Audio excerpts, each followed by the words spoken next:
So it looks like Russia has tricked everybody because today Russia did airstrikes on Kiev, targeting military targets, especially tanks, T-72 tanks, which were given to Ukraine by their Eastern European allies, according to a Russian report that I read.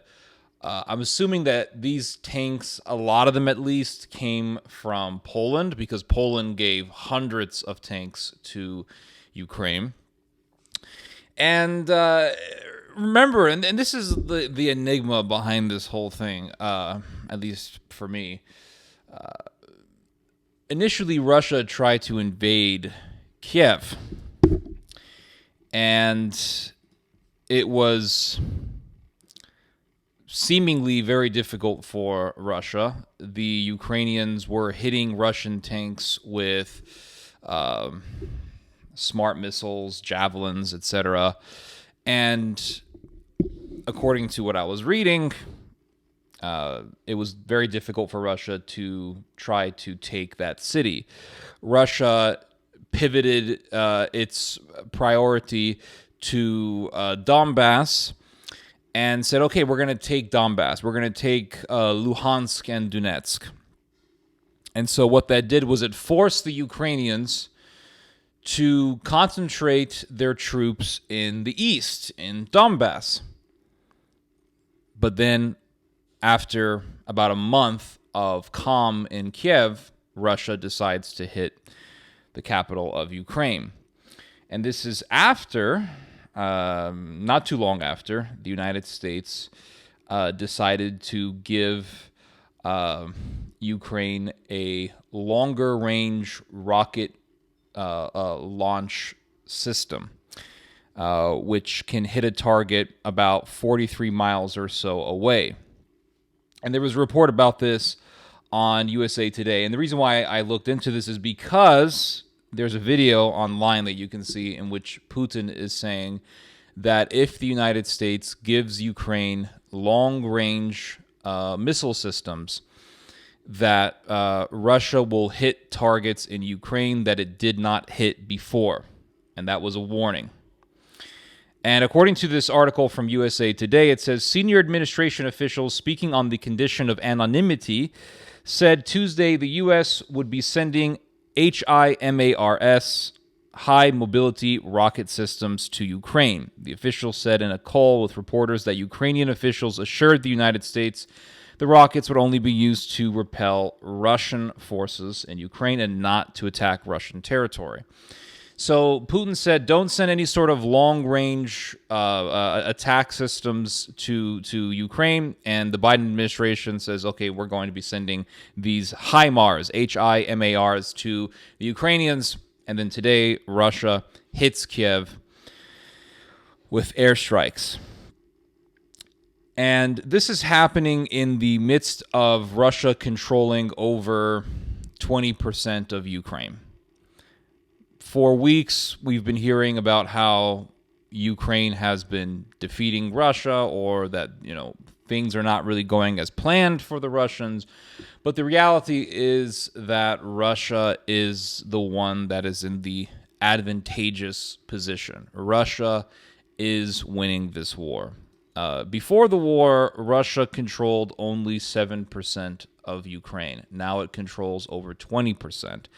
And the city of Kherson, which was the city that the Russians took in the beginning of this conflict, is now using the Russian ruble for its currency. So this is conquest. Russia is expanding. It's kind of like Turkey in northern Syria. There are areas in Syria where people are using the Turkish currency. Why is that? Well, it's obvious. It's because Turkey is advancing. Turkey is expanding itself. Turkey is reviving empire. That is what's happening. And as I have said many times on this YouTube channel, on this website, we are living in an age of the revival of empires. It's pretty crazy, but at the same time, it is somewhat disturbing because with the revival of empires means we have war. And We already see a war in Ukraine, but I think that this is a part of a ongoing trend, an intensifying trend that eventually is going to break out into a global conflict. I think it's not very far-fetched to make a prediction that we will be entering a world war. And I don't think it's going to be necessarily what a lot of people expect it to be. A lot of people are expecting a war between the U.S. and China and all these things, or a war where, I don't know, China is going to try to invade the United States. But I think it's going to be a revival of old conflicts. And we're already seeing it. We are already seeing it. Russia versus Ukraine. Was it not the Soviets who fought against Ukrainian fascists in the Second World War? And today we see what? We see Russians fighting hardcore, hardline Ukrainian far-right nationalists. And this is why I was laughing when I heard people say, "Oh, we have to defend we have to support the defenders of Azovstal." It's like, well, the defenders of Azovstal are Nazis, and their grandparents were probably Nazis. So we're living not just in an age of the revival of empires, but in the revival of old conflicts, and also we're living in an era of revival of old ideas. Hardcore nationalism, be it Estonian nationalism, Latvian nationalism, Polish nationalism, Russian nationalism. We are living in an era of this sort of revival.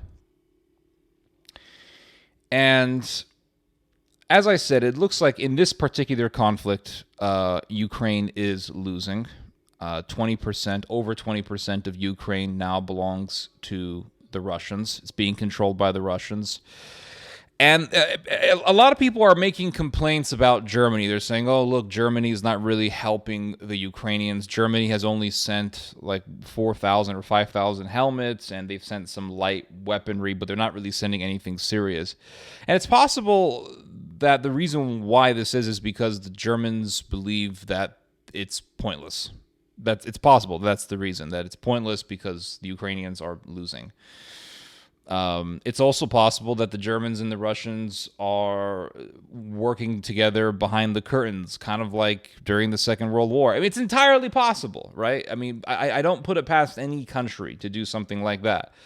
It could be that the Russians and the Germans are secretly in cahoots for some geopolitical interest, or for their, obviously for their own geopolitical interest, but then in the future, they're going to turn against each other, just like in World War II. But there was an interesting article, nonetheless, that was published recently by Der Spiegel, and it talked about how German intelligence has stated that it looks like in a matter of weeks, the Ukrainians are going to be vanquished. And I'm going to read to you guys this excerpt from the article. This is from Der Spiegel. It says, the Bundesnachrichtendienst, or the BND, Germany's foreign intelligence agency, fears that Ukrainian resistance could even be broken in the next 4 to 5 weeks. In a number of classified briefings in recent days, BND analysts have noted that while the Russians are moving much more slowly than they did at the beginning of the war, they are able to conquer small bits of territory each day. The BND thinks it possible that Putin's troops could bring all of the Donbas under their control by August. So even German intelligence is saying that it's quite possible that by August, the Ukrainian military is going to be vanquished in the Donbas, and the Donbas is going to belong to Russia. The whole situation makes me think about what is the possible future for Ukraine. How is Ukraine going to look like in the future? And obviously, Russia wants Ukraine. Obviously, Russia is getting much closer to taking eastern Ukraine, specifically the Donbas region. But then on the other side, you have Poland. And I've said this numerous times to the anger of some Polish listeners of this channel, but I believe that if Poland got the opportunity, that Poland would take Western Ukraine, simply given the fact that Western Ukraine, much of Western Ukraine, used to be Polish. Lviv or Lvov used to be a center for Polish culture, one of the major centers for Polish culture. East Galicia, Volhynia, all of these regions used to be Polish. They used to belong to Poland. And just as Russia wants to take territory that used to belong to it, I believe Poland has those very sort of aspirations, as is quite common in the Eastern world, where people are very fixated on taking territories that used to belong to them. And I think we got a little clue of this in the beginning of this war when Poland proposed the idea of sending peacekeeping troops into Ukraine, and Zelensky rejected that proposal. And it makes you wonder why Zelensky would reject that proposal. A similar thing happened in 2017, although the proposal was not made by Poland, but by Russia. Putin, in 2017, made a proposal to Ukraine to send a peacekeeping force into Ukraine. And Ukraine said, what? Ukraine said, no thank you.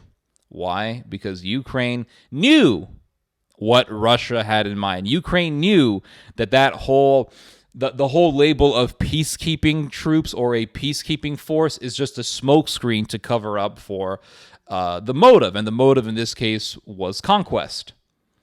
And I suspect that Zelensky understood that Poland's proposal was not really for the sake of charity for Ukraine, but really for the sake of expanding Poland's hegemony. And I know that a lot of people would disagree with me on this, but countries almost never do things for the sake of helping one's neighbor. They do things to advance geopolitical interests.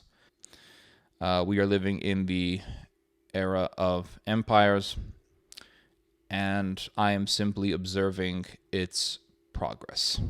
That's it. Anyway, you guys just heard some theology. God bless.